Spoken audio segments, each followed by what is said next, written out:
নাটকের নাম বিরস কাব্য। পরে সেই নাটক দেখি আমি ইউটিউবে দেখি নাটকের নাম বউয়ের জ্বালা। আর বউয়ের জ্বালা লিখলে মানুষ বেশি দেখছে। ক্রিয়েশনের কিছু বন্ধাত্ব আছে, এক এক সময় এক একটা ট্রেন্ড থাকে, যে কিছু কিছু নাটক হয় যে তেরা প্যারা কিংবা ঘাউড়া, ওই বউ নামেই চলতে জামাই শ্বশুর বাড়ি, এই টাইপের অসংখ্য নাটক হচ্ছে এবং আপনারও এরকম বেশ কিছু নাটক রয়েছে, যেমন জায়গায় খায় জায়গায় ব্রেক, এরকম কিছু নাম। তো এগুলো দেখে অনেকেই লিখে কিংবা বলে যে মোশাররফ ভাইকে টাকার অনেক অভাব, বা এটা ঠিক রুচিশীল না, রুচিসম্মত না। আপনার ব্যাখ্যাটা কি? নামের ক্ষেত্রে ব্যাখ্যাটা হচ্ছে অনেক নাম আছে যে আমাদের যেটা হয় চট করেই তো আমরা সবকিছু নিতে পারি না। জি, নামের এইটা হচ্ছে মানুষের অভ্যস্ততা। যেমন আমার নিজের কাছেই ঘাউরা মসজিদ, তো মসজিদের আগে ঘাউরা শব্দটা দিতেই হবে, না দিলে কি হয় না? শুধু একজন মসজিদ দিলে কি হবে না? ঘাউরাটা কেন লাগাতে হচ্ছে? কারণ ঘাউরা লাগালে হয়তো চিন্তা করছে যে এতে দর্শক একটা বাড়তি আগ্রহ তৈরি করতে। এখন এই ঘাউরা শব্দটা কি নাই নাকি আছে? আছে তো। আচ্ছা, ঘাউরা শব্দটা দিয়ে আমরা কি বুঝাচ্ছি? যে ঘাড়তেরা, গোয়ার। তো আমি যদি চন্দ্রবিন্দু তো গোয়ার মসজিদ লিখতাম বা গোয়ার গোবিন্দ মসজিদ লিখতাম, তাহলে কি হতো? খুব খারাপ লাগতো না? তাহলে এটা কিন্তু দৃষ্টিভঙ্গির ব্যাপার, দুইটি শব্দই কিন্তু ঠিক আছে। যেমন আমরা যদি বলি যে চেরাগালি, জি, ধ্বনিগতভাবে অনেকের কাছে শুনবে চেরাগালি একটু কেমন লাগে, রাইট। হ্যাঁ? তা আমরা যদি বলি তার নাম দীপেন বা দীপ্ত, তো তাতে কি মনে হয়? অর্থ কিন্তু কাছাকাছি, চেরাগ মানে তো আলো। তো কোনো বিষয়টা হচ্ছে যে আবার উদ্দেশ্যটা কি? বিনোদন দেয়া এবং না, এখানে যে উদ্দেশ্যটা হচ্ছে কি, আমি যখন খুব মানে একদম জোর করে কাজটা করছি, সেটা আমারও পছন্দ হয় না। যেমন জায়গায় খায় জায়গায় ব্রেক, এইটা আমার নিজের কাছে, আমার ওই যে যারা ইঁদুর মারে, আমার কাছে হচ্ছে যে এটা একজন খুব যে বিজ্ঞাপন নির্মাণ করে বা ওইটার স্ক্রিপ্ট লেখে, তাদের অনেকের মাথায়ও কিন্তু এরকম অদ্ভুত একটা লাইন নাও আসতে পারে। জায়গায় খায় জায়গায় ব্রেক, এই লাইন দুটোর কিন্তু একটা দম আছে, শক্তি আছে কিন্তু। জি, হ্যাঁ, তবে আমার কাছে অনেক নামের ক্ষেত্রে অনেকেই এই যে দর্শক ধরার একটা প্রবণতা তো থাকেই, যে তাড়াতাড়ি ধরে ফেললাম, একটা ঘাউরা লাগাই দিলাম।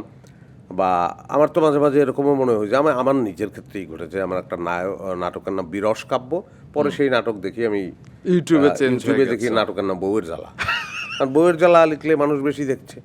হ্যাঁ, তো একটা পর্যায়ে বউয়ের জ্বালা দিলেও অসুবিধার কিছু বোধ করছি না, কিন্তু যে নাটকের নাম নাট্যকার বিরস কাব্য লিখেছেন তাকে বউয়ের জ্বালাতে পর্যবসিত করতে হবে, সে লেভেল কোম্পানি হয়তো ফিল করেছে যে বিরস কাব্য ওয়ার্ডটাই অনেকে বুঝবে না, আমি ইজি কোনো নাম দিয়ে দিই। হ্যাঁ, তো গিমিকের জন্য হয়তো কিন্তু সেই ইজি নামটা মানে আমরা যে কথাটা বারবার বলতে, শিল্প হয়ে ওঠা, একটু সুন্দর হয়ে ওঠা। যেমন আমার কাছে যে কচিবের একটা নাটক যাচ্ছে কোথায় জানি না আমি, তেল ছাড়া পড়ো, আমাদের এখানে আমার কাছে নামটা ভালো লাগে, তেল ছাড়া পড়ো। কচিবের সবগুলি নাটকের নামই, যেমন তার নো কোশ্চেন নো অ্যান্সার একটা সিরিজ করেছিলাম, আসিতেছে দুটি মন দুটি আশা, মানে নামই কি দারুণ।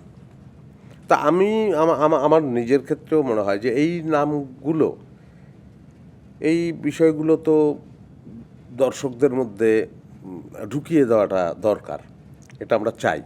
এখন একই সঙ্গে ব্যাপার হচ্ছে আমরা ব্যবসার ব্যাপারটা তো আছে। এখন আমি যদি সেলসম্যান হই, আমার কাছে আমি গুড সেলসম্যান। আমি যদি রুচিশীল সেলসম্যান যদি হই, একটা মেয়ে আসছে আমার কাছে একটা শাড়ি কিনতে, সে এসে বলতেছে যে আমাকে একটা এইরকম একটা গোলাপি রঙের একটা শাড়ি দেন, হাওয়াই মিঠাই কালারের এই শাড়ি, একটা যে শাড়িটা হয়তো মানে আমার দৃষ্টিতে খুব বেশি সুন্দর না, বা খ্যাত যদি বলি, মানে মানে রুচিগতভাবে ওটা অত উন্নত না। তা আমি ভালো সেলসম্যান হলে আমি কিন্তু বলবো যে হ্যাঁ, গোলাপিই আছে, গোলাপির সঙ্গেই আমি হয়তো একটা অন্য একই সঙ্গে কালারের কম্বিনেশন এমনভাবে করা আছে যে যেইটা চমৎকার, যেটা ওই মেয়েটা জীবনেও দেখে নাই, সেটা তাকে আপনি একটু দেখেন এটা একদম ওই গোলাপির সঙ্গে যদি আমি অন্য একটা মিক্স করে যে দিলাম, এবং সে এটা প্রথম দেখলো যে আরে এটা তো দেখি নাই আগে, এটা তো অন্যরকম।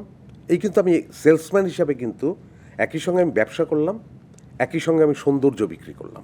আমি টপিকটা এই কারণে উঠিয়েছি যে আমার মনে হয় নির্মাতাদের এই জায়গাটা নিয়ে একটু ভাবা উচিত যে ঠিক একই আছে সঙ্গে আমি ব্যবসা করবো, একই সঙ্গে আমি সৌন্দর্য, আমি কিছু বোধও দেবো মানুষের মধ্যে।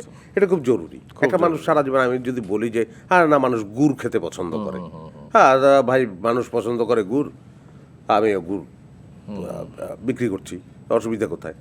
তা আমার কথা হচ্ছে যে তাইলে তুমি গুড় বিক্রেতা। তুমি যদি মানুষ গুড় পছন্দ করে যে কোনো দিন গুড়ের সন্দেশ খায়নি, তুমি হচ্ছে সৃষ্টিশীল তখন যখন তুমি গুড় দীর্ঘকাল ধরে বেচছো, যেন নতুন কিছু করতে হবে, নতুন কিছু। তুমি একটা গুড়ের সন্দেশ বানাইলা, একটা মানুষকে খেতে দিলা, যে মানুষ খাবে, এটা কী রে ভাই, এটা গুড়ের সন্দেশ, তাই নাকি, কেমন লাগে? ওরে বাবা, এই জিনিসটা আগে খাই নাই, এটা দরকার। আমি শিল্পী হিসাবে আমার এটা দরকার যে আমি সবাই গুড় খেতে চাই, আমি গুড়ই খাওয়াই, মানে খাওয়াই যেতেছি, এটা